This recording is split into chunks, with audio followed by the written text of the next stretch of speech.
বৃহস্পতিবার সন্ধ্যা থেকে শুক্রবার শুরু হয়ে যায়।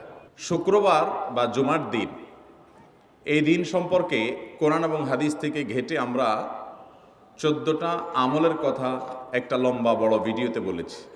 আজকে সেখান থেকে আমি সংক্ষেপ করে এই 14টার মধ্যে আবার অতি গুরুত্বপূর্ণ 5টা আমলের কথা বলবো ইনশাআল্লাহ। নাম্বার 1, সবচেয়ে বেশি যেটা করতে হবে পরিমাণে, জুমার দিন জুমার রাত বৃহস্পতিবার সন্ধ্যা থেকে নিয়ে শুক্রবার সন্ধ্যার আগ পর্যন্ত পরিমাণে সবচাইতে বেশি করতে হবে যে আমলটা, সেটা হলো দুরূদ শরীফের আমল।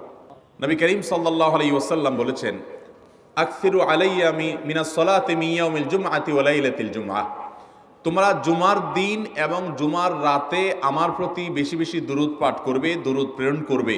ফাইন্না সালাতাকুম মা'রুদাতুন আলাই, কারণ তোমরা যে দুরূদ পাঠ করো এটা আমার কাছে পেশ করেন আল্লাহর ফেরেশতারা, এবং রীতিমতো নামধাম সহকারে আল্লাহর একদল ফেরেশতা নিয়োজিত আছে। তারা বলেন, আল্লাহ, হে আল্লাহ রসুল, আপনার অমুক উম্মত, অমুক অনুসারী, আল্লাহর অমুক বান্দা পৃথিবীর অমুক প্রান্ত থেকে, অমুক দেশ থেকে, অমুকের সন্তান, সে আপনার প্রতি দুরূদ পেশ করেছে জুমার দিনে, জুমার রাতে বা অন্য সময়ে।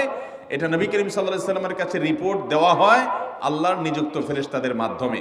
এই জন্য শুক্রবার দিন এবং রাত, অর্থাৎ বৃহস্পতিবার সন্ধ্যা থেকে নিয়ে শুক্রবার সন্ধ্যা পর্যন্ত এই 24 ঘন্টার মধ্যে নবী করিম সাল্লাল্লাহু আলাইহি সাল্লামের ভাষ্য খেয়াল করেন, আকসিরু আলাই।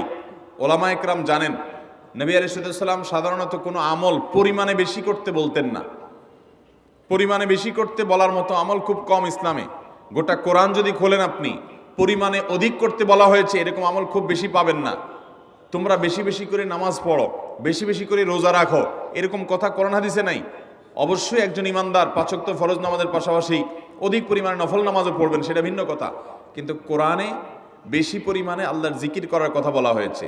আর নবী করিম সাল্লাল্লাহু আলাইহি সাল্লাম বৃহস্পতিবার সন্ধ্যা শুরু হলে শুক্রবার সন্ধ্যার আগ পর্যন্ত বেশি পরিমাণে করতে বলেছেন যে কাজটা, সেটা হলো দুরূদ শরীফের আমল। দুরূদের এই আমলটা, এটা করার জন্য আল্লাহ তাআলা এমন সহজ করে দিয়েছেন যে ওযুর প্রয়োজন নাই। আপনার ওযু নাই, তারপর আপনি দুরূদ পাঠ করতে পারবেন। এবং আপনি এই বড় দুরূদ পড়ার মতো সময় নাই, তো আপনি একেবারে সবচেয়ে সংক্ষিপ্ত দুরূদ পড়েন সাল্লাল্লাহু আলাইহি ওয়াসাল্লাম, তাতেও দুরূদ পাঠের সওয়াব পাবেন। আমলটা করবো তো ইনশাআল্লাহ। নাম্বার 1। নাম্বার 2, জুমার দিন উপলক্ষে অন্য যে কোনো দিনের চাইতে জুমার দিন অর্থাৎ শুক্রবারের ফজর নামাজ পুরুষরা মসজিদে জামাতের সাথে পড়বেন।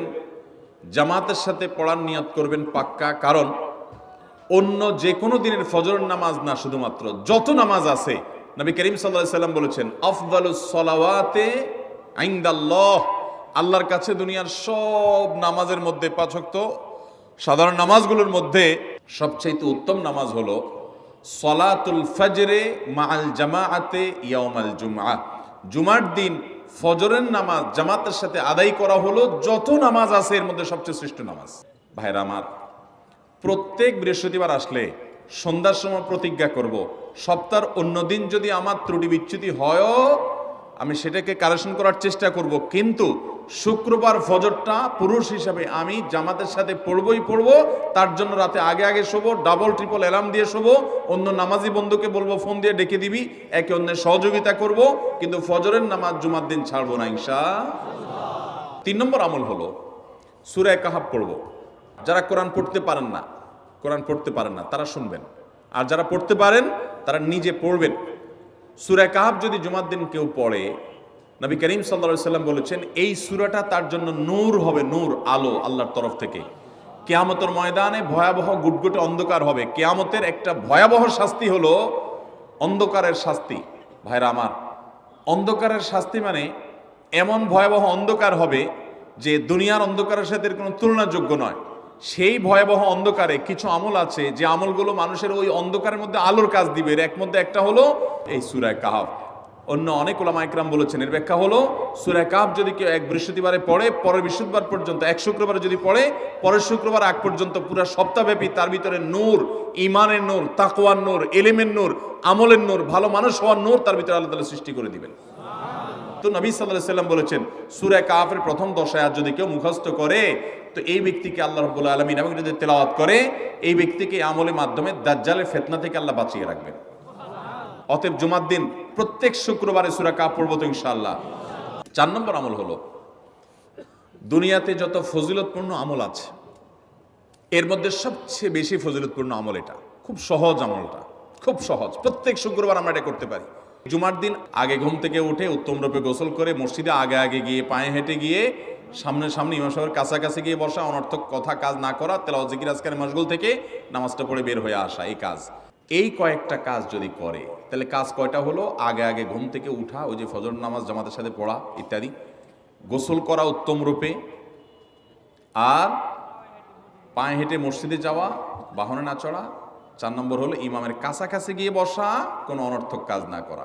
এই 4টা কাজ যদি কেউ জুমার দিনে করে, নবী করিম সাল্লাল্লাহু আলাইহি সাল্লাম বলেছেন ওই ব্যক্তি বাসা থেকে মসজিদ পর্যন্ত যে আসলো, যতগুলো পা ফেলবে, যতগুলো স্টেপ ফেলবে, যতগুলো কদম দিবে, প্রতিটা কদমের বিনিময়ে আল্লাহ রাব্বুল আলামিন তার অ্যাকাউন্টে, তার আমল নামাতে 1 বছর রাত জেগে, সারা রাত জেগে তাহাজ্জুদ নামাজ পড়লে এবং 1 বছর সারা দিন, প্রত্যেকটা দিন পুরা বছর জুড়ে নফল রোজা রাখলে যে পরিমাণ সওয়াব পাইতো, 1 বছর নফল রোজা, 1 বছর রাতভর জেগে তাহাজ্জুদের নামাজ পড়ার সওয়াব মাত্র একটা কদম ফেলার বিনিময়ে দিবেন।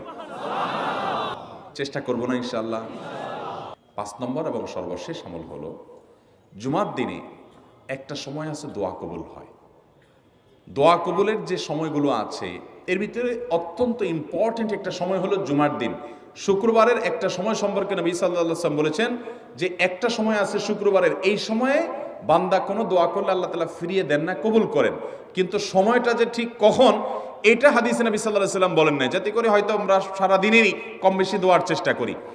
এই বিষয়ে মুহাদ্দিসগণ, হাদিস বিশ্লেষকগণ, পণ্ডিত ওলামায়ে কেরামগণ হাদিসের বিভিন্ন আকার ইঙ্গিতকে গবেষণা করে, অ্যানালাইসিস করে এক একজন এক এক সময়ের কথা বলেছেন। তবে বেশিরভাগ ইমাম, বেশিরভাগ পণ্ডিত ওলামায়ে কেরাম, বেশিরভাগ আপনার ইসলামিক স্কলারগণের বক্তব্য হলো যে এই সময়টা হলো জুমার দিনের শেষ প্রহর, আসরের পর থেকে নিয়ে সূর্য ওঠার আগ পর্যন্ত এই সময়টা।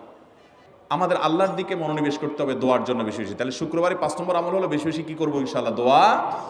বেশি বেশি দোয়া করবেন, উঠতে বসতে চলতে ফিরতে। বিশেষভাবে সূর্য ডুবার আগের যে সময়টা শুক্রবার, অর্থাৎ দিনের শেষ সময়টা, বিশেষভাবে আল্লাহ তাআলার কাছে দোয়া করব। ঠিক আছে তো ইনশাআল্লাহ? কয়টা আমল বললাম? আমল করবো তো ইনশাআল্লাহ? মনে থাকবো তো ইনশাআল্লাহ? আমরা প্রয়োজনে বাসায় গিয়ে একটা কাগজে নোট করে ফেলবো, লিখে ফেলবো, লিখে এরপরে ওয়ালে টাঙ্গাই দিবেন বাসায় যে জুমার দিন এই 5 কাজ আমি ছাড়বো না। আপনি যদি মনেও না থাকে, আপনার যদি ভুলেও যান, আপনি এই কাগজ আপনাকে মনে করাবে ইনশাআল্লাহ। বাসায় ফ্যামিলির লোকদের সাথে শেয়ার করবেন, জুমার দিন হুজুর বলেছেন, আমি একটু আমার মন থেকে বলিনি, এগুলো সব কোরআন হাদিসের কথা বলেছি আপনাদেরকে।